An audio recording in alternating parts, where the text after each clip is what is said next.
శ్రీమాత్రే నమ. ఈ వీడియోలో మనం ధనుసు రాశి వారికి 2025 సంవత్సరం మే నెల మాస ఫలితాలు తెలుసుకునే ప్రయత్నం చేద్దాం. ధనుసు రాశి వారు ఏదైనా ఒక పని ప్రారంభించాలంటే ముందుగా ఆ పని మీద బాగా పరిశోధించి ఈ పని మనం నిజంగా చేయగలమా అని నమ్మకం కుదిరిన తర్వాత మాత్రమే వాళ్ళు ఆ కార్యక్రమాన్ని ప్రారంభించడం జరుగుతూ ఉంటుంది.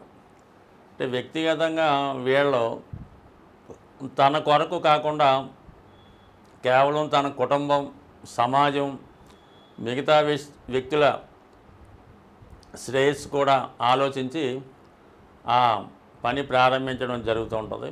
వీళ్ళు చేసే ప్రయత్నానికి సాధారణంగా ఒక్కరై ప్రారంభించిన అనేక మంది వీరి యొక్క ఉద్యమానికి సహకరించి చివరికి విజయం సాధించడం జరుగుతూ ఉంటుంది.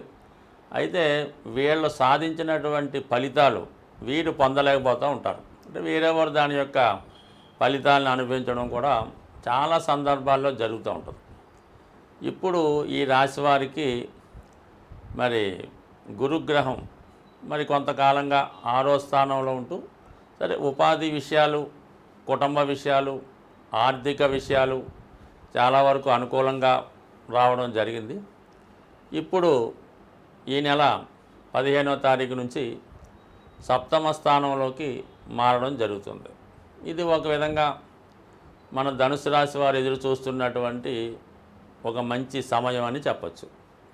7వ ఎప్పుడు కూడా వివాహ సంబంధించిన విషయాలు, విదేశ వ్యవహారాలు, వృత్తికి సంబంధించినవి, అలాగే కొత్త పరిచయాలు, మనం ఎవరితో అయితే ఈ వ్యాపార వ్యవహారాలు డీల్ చేస్తుంటామో వాళ్ళు, మనల్ని అభిమానించే వాళ్ళు, మనల్ని ఫాలో అవుతున్నవారు, వీళ్ళంతా కూడా 7వ స్థానంలో ఉండడం జరుగుతూ ఉంటుంది.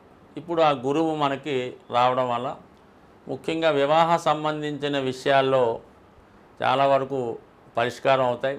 అటు పెళ్లి సంబంధాలు కానీ, వివాహం నిశ్చయం అవడం కానీ, భార్యాభర్తల మధ్య అనుబంధం, ఇవన్నీ చాలా వరకు మీకు సక్సెస్గా ముందుకెళ్తాయి.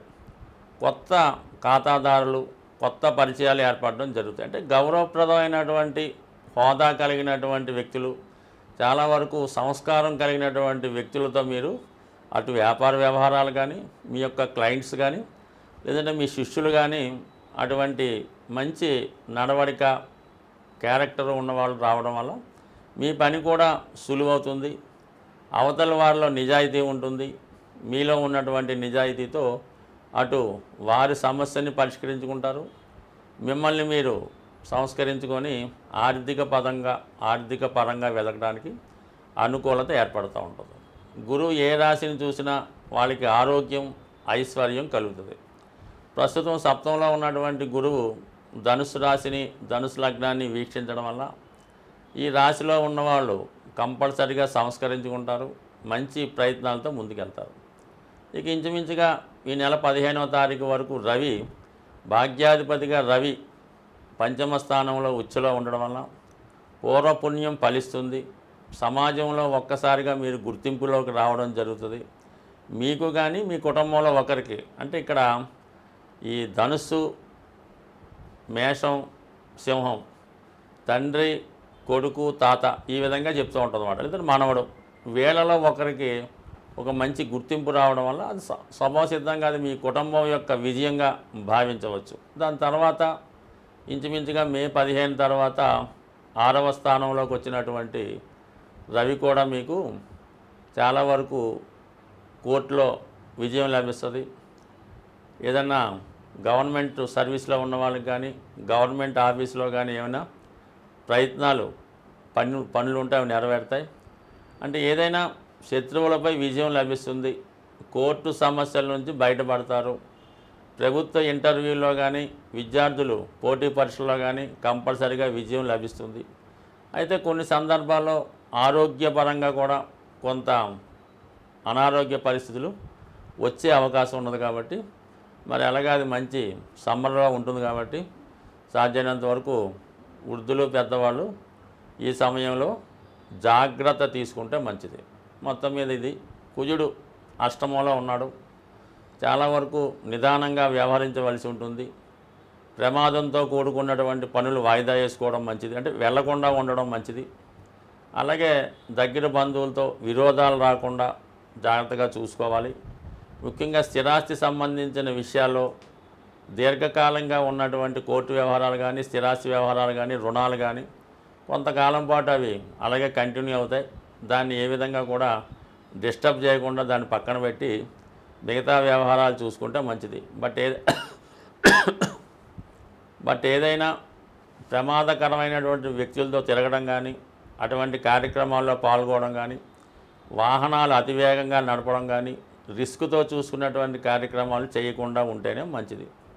ఇక ఇదే నెలలో 18వ తారీఖున రాహుగ్రహ కేతుగ్రహ మార్పులు 3, 9 స్థానాలను యాక్టివేట్ చేస్తాయి. అంటే రాహు 3లో రావడం వల్ల గతంలో కన్నా ధైర్యంగా పనులు ముందుకెళ్తారు.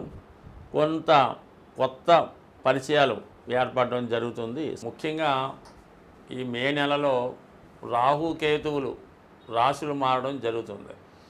సాధారణంగా రాహుకేతువుల ప్రభావం అన్ని రాశుల వారి మీద ఉంటుంది. ఎందుకంటే రాహు ఉన్న రాశిని ఏ గ్రహంతో కలిస్తే ఆ ప్రభావాన్ని, ఏ గ్రహాన్ని చూస్తే ఆ ఫలితాన్ని, మొత్తం అంతా మిక్స్డ్గా 12 భావాల మీద ఏదో ఒక ప్రభావం చూపడం జరుగుతూ ఉంటుంది.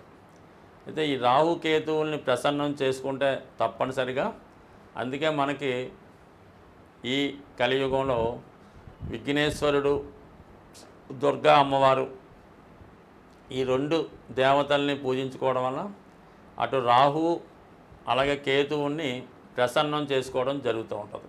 తరచూ పనులు వాయిదా పడుతున్నా, ప్రారంభించిన పని పూర్తి కాకుండా ఉన్నా కేతువు యొక్క ప్రభావం ఉంటుందని గమనించి చాలా వరకు విఘ్నేశ్వరుణ్ణి పూజించుకోవలసి ఉంటుంది. అది సంకష్ట చతుర్థి కానీ, గణపతి హోమం చేసుకోవడం, వినాయకుడిని గరికతో అర్చించడం, అష్టోత్తరంతో పూజించుకోవడం. ఏ పని ప్రారంభించినా వినాయకుడిని ప్రారంభించుకుంటే మీకు ఈ విఘ్నాలు లేకుండా ముందుకు వెళ్ళడం జరుగుతూ ఉంటుంది. అలాగే రాహు ప్రభావం ఏ విధంగా ఉంటుందంటే ఇతరుల చేతిలో మోసపోవడం, అలాగే పెద్ద పెద్ద అవకాశాలు వచ్చినట్టే వచ్చి వెళ్ళిపోవడం జరుగుతూ ఉంటుంది. అలాగే జాతకుడికి వ్యసనాల మీద ఆసక్తి మళ్ళుతూ ఉంటుంది. విషయాన్ని ధైర్యంగా ముందుకు చెప్పలేకపోతుంటాడు. ఏదో విషయాన్ని దాయడం జరుగుతూ ఉంటుంది.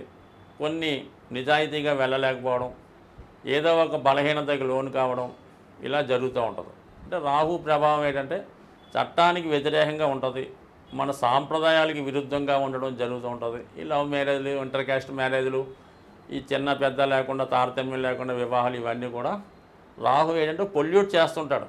మన ధర్మాన్ని పాడు చేస్తుంటాడు, మన చట్టాన్ని నాశనం చేస్తుంటాడు, మన వ్యవస్థని పాడు చేస్తుంటాడు.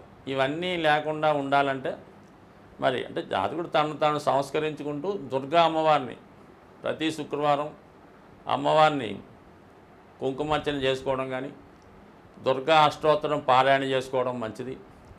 అమ్మవారికి ఏదైనా నిమ్మకాయల దండ వేయడం కానీ, ఏదన్నా నైవేద్యంగా పులగం లాంటిది నైవేద్యం పెట్టడం వల్ల, అలాగే గుమ్మడికాయ సమర్పించడం వల్ల, ఇవన్నీ చిన్న చిన్న పరిహారాలు వాళ్ళ టెంపుల్లో ఆచారాన్ని బట్టి, అక్కడ ఉన్నటువంటి సాంప్రదాయాలను బట్టి ఉండడం జరుగుతూ ఉంటుంది. బట్ ఏదైనా తరచూ విఘ్నేశ్వరుని, కనకదుర్గ అమ్మవారిని, ఏదైనా ఒక శక్తి స్వరూపాన్ని ఆరాధించడం వల్ల కంపల్సరిగా జాతకుడు రాహు పెట్టే ఇబ్బందులు, భయాల నుంచి బయటపడే అవకాశం ఉంది. వీటన్నిటికన్నా మరి చక్కగా లలిత సహస్రనామాన్ని నిరంతరం, అంటే రోజుకొక నామం చదువుకున్నా సరిపోతుంది. ఆ నామాన్ని, ఒక నామాన్ని ఎన్నుకోవడం, దాన్ని ఒక 18 సార్లు, 16 సార్లు, లేదా 108 సార్లు చదువుకోవడం, మళ్ళీ ఇంకొక రోజు ఇంకొక నామాన్ని అర్థంతో సహా తెలుసుకొని దాన్ని సంపూర్ణంగా మనస్ఫూర్తిగా ధ్యానం చేసుకోవడం వల్ల అటు రెమెడీగాను పనిచేస్తుంది, అటు ఐశ్వర్యాన్ని ఇస్తుంది. బట్ ఏదైనా దీన్ని మించినటువంటి రెమెడీ ఇంకోటి లేదనే చెప్పచ్చు.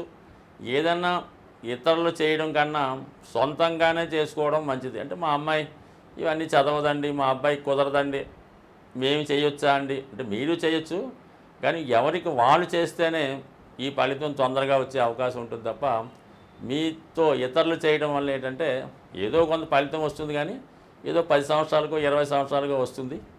అదే మనం చేస్తే అది శీఘ్రంగానే రోజుల్లో వచ్చే అవకాశం ఉంటుంది. స్వస్తి.